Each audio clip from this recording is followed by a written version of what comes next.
그 지난번에도 이 작품의 그 의미론의 관점에서 이 그 층위를 한번 삼각형을 그려서 제가 소개드린 바가 있는데, 의미론적으로 볼 때 이 소재는 어떤 그 지시 의미를 갖고 있어요. 지시 의미라는 것은 예를 들어서 이게 뭐 마우스다.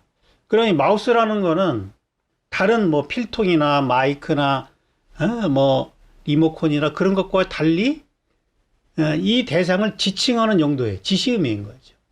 다른 것과의 관계 속에서. 그러니까 여기에 따른 어떤 심층적인 의미는 없는 거예요. 그냥 표층적인 지시를 위한 그런 의미란 얘기예요. 근데 이제 이것이 어떠한 개인의 사건과 관련돼 가지고 거기에 이제 체험이 들어가게 되면은 그 지시 의미가 아니라 상징 의미를 갖게 된다는 거죠. 상징 의미. 내가 이 대상의 소재에 대해서 어떤 체험을 하느냐, 그 체험 여부에 따라 가지고 그 사건의 양태에 따른 의미가 부여가 된다는 얘기예요. 이제 거기서 이제 상징 의미가 발생을 하는데, 그러니까 이 상징 의미라는 것은 사람마다 다 다르겠죠. 왜냐하면은 이 소재에 대한 사건이 다르기 때문에 그 소재에 대한 각각 다른 인상을 갖고 있다는 얘기예요. 지시 의미는 이건 우리가 약속이잖아요. 그죠? 저거를 마우스라고 부르자 하는 약속에 의해서 의미가 만들어졌기 때문에 보편적으로 통용되는 의미지만, 상징 의미는 주관적인 의미라는 거죠. 개인의 사건에 따라서 달리 의미가 부여되는 그런 성격이 있다. 그래서 이런 상징 의미를 제재라고 그러는 거예요. 제재. 그 상징 의미를 좀 더 심층적으로 인간의 삶과 관련 속에서 이야기하고자 할 때, 예를 들어서 매화를 가지고 주제를 끌어낸다. 그러면은 역사에 살아남는 사람들은 지조를 지킨 사람들이다. 응? 왔다 갔다 하는 사람들은 결국 아무것도 안 되잖아요. 자기 하나에 어떤 몰입해가지고 좋으나 싫으나 그걸 계속 파고들 때 뭐가 나오는 건데, 그래, 그런 지조라는 그런 상징 의미를 내 인생과 관련돼서 어떤 교훈적인 메시지로 끌어내는 거, 이걸 이제 심층 의미라고 제가 부르고 있는 것이고, 응? 그러니까 평범한 지시 의미로서의 소재가 심층적인 그런 주제로 이렇게 발전해 나가야 된다는 거죠. 그래야 거기서 예술이 될 수 있다는 얘기예요. 그 위로 올라갈수록 좀 더 정신적인 속성이 있고, 밑으로 내려올수록 좀 물질적인 속성이 있는 거죠. 요셉 보이스의 예를 한번 들어보겠습니다. 이 요셉 보이스는 2차 세계전 당시에 독일군으로 이제 참전을 했어요. 나치 군단의 그 공군 조종사로 복무를 하게 되는데, 비행기를 타고 가다가 그 러시아의 그 크림반도에서 추락을 했어요. 그래가지고 추운 그 산악지대에 떨어졌는데, 얼어 죽기 직전에 타타르족이 발견을 해가지고 몸뚱이에 그 동물 기름을 이렇게 발라서 응급처치를 하고 펠트 담요로 몸을 감싸가지고 체온을 보존해서 뭐 극적으로 살아났다 하는 뭐 그런 이야기가 있는데, 이건 이제 작가의 얘기예요. 그 사건을 체험하고 나서 원래 보이스가 이제 그림을 했던 사람이 아니고 원래 의사가 되려고 했다가 그 꿈을 포기하고 제대 후에 이제 예술가의 길을 선택했다고 그러는데, 자기 목숨을 구한 것이 어떤 현대 의학이 아니라 샤머니즘을 따르는 그런 타타르족의 그 민간 요법에 의해 가지고 자신이 살아났기 때문에 예술을 통해서 그런 이성적으로 병든 그런 현대 사회를 뭐 치유하고자 했던 것이 이번에 이제 예술가로서의 출발이고, 그러니까 이분의 그런 출발은 주제가 먼저 만들어진 거죠. 예술을 통해서 병든 사회를 치유해 해야 한다는 생각을 먼저 갖게 된 거거든요. 그러니까 그런 주제의 의식이 어떤 거기에 따른 소재들을 택하게 됐는데, 일설에 의하면은 이런 그 일화가 요셉 보이스가 자기를 신비화하기 위해서 꾸며낸 얘기다라는 그런 설이 있어요.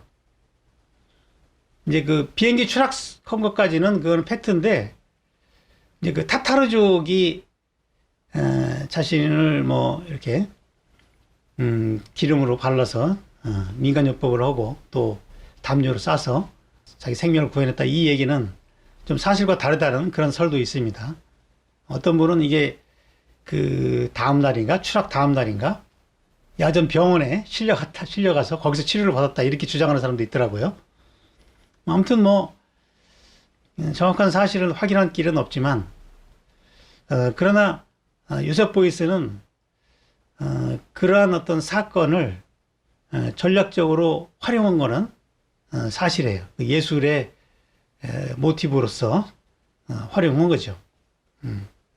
100% 사실은 아니더라도 뭐 어느 정도 진실이 있기 때문에, 소설 쓰는 사람들도요, 그 소설이 다 100% 자기 얘기가 아니에요. 어느 정도 자기 얘기에다가 살짝 그 붙이는 부분이 있거든요. 그리고 그 당시에 동물의 기름 덩어리를 발라서 응급처치했다고 했기 때문에 이 노란 그 동물의 기름 덩어리를 작품에 갖다 썼어요. 그래서 이제 이 의자에 앉으면 어떻게 되겠어요? 앉으면은 엉덩이가 따뜻해지니까 저 기름덩이가 다 녹겠죠. 저게 고체로 되어 있지만 온도가 올라가면은 녹게 되어 있거든요.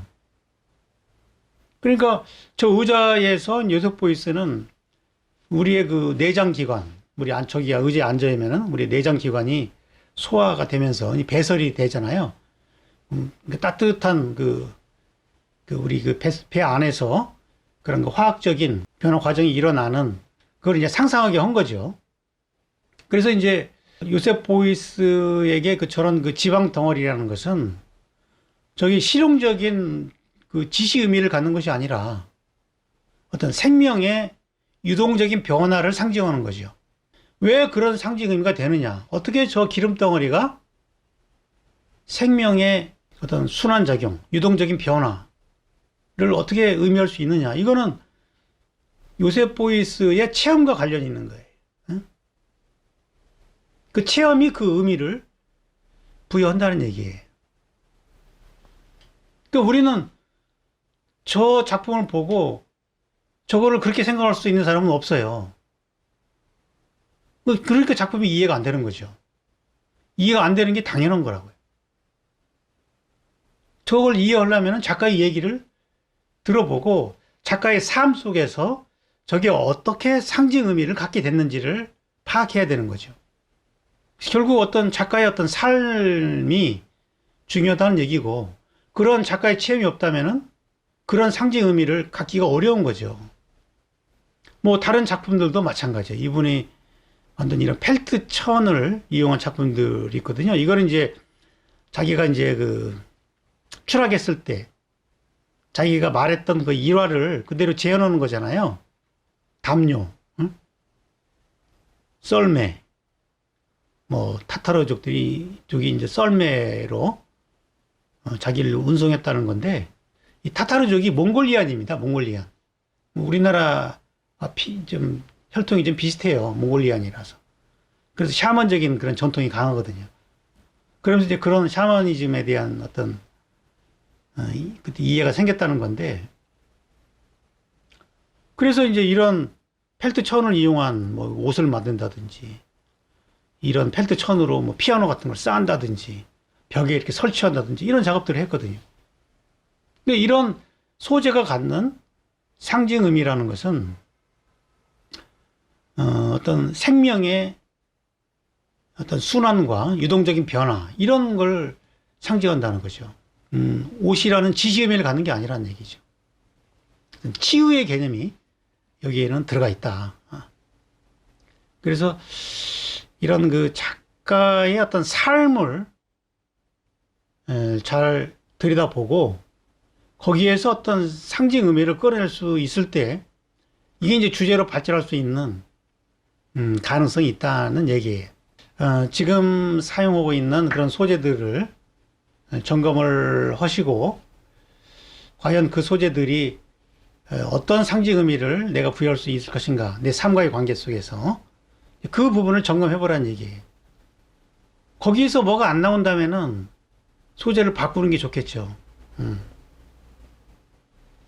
우리가 뭐 삶을 뭐 그냥 그대로 작품을 할 수 없잖아요. 어떤 소재를 통해서 어떤 이야기를 하는 건데, 그럴 때 이제 어떤 진실한 자기 얘기가 될 수 있다는 거죠.